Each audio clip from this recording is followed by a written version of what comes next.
Καλέ, τι σας έχει η θεία Βαρβαρούλα? 3 μοναδικές προτάσεις για εσάς τα ζευγαράκια.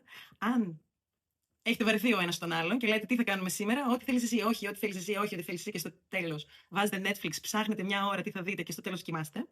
Για κάθε περίπτωση έχω μια ξεχωριστή πρόταση. Let's get deep. Για εσάς που είστε στους πρώτους 2, 3, 6 μήνες το πολύ και θέλετε να ρωτήσετε ο ένας τον άλλον πράγματα για τα οποία πολλές φορές ντρέπεστε. Αυτό θα σας βγάλει τη δύσκολη θέση. Dirty Couples. Η επιτραπέζια έκδοση, σας προκαλώ. Αντέχετε να το παίξετε? Ένα μοναδικό επιτραπέζιο για ζευγάρια που γνωρίζονται λίγο παραπάνω και θέλουν να περάσουν πάρα πολύ διασκεδαστικό χρόνο μαζί. Last but not least, όπως λέμε και στο χωριό μου, Dirty Couples. Φανταστικό κουτί και ουσιαστικά είναι ένα παιχνίδι ρόλων. Σίγουρα με αυτό δεν θα βαρεθείτε ποτέ. Αν σας άρεσε αυτό το βίντεο, κάντε like, comment, save και share. Μέχρι το επόμενο, να περνάτε καλά κουκλάκια!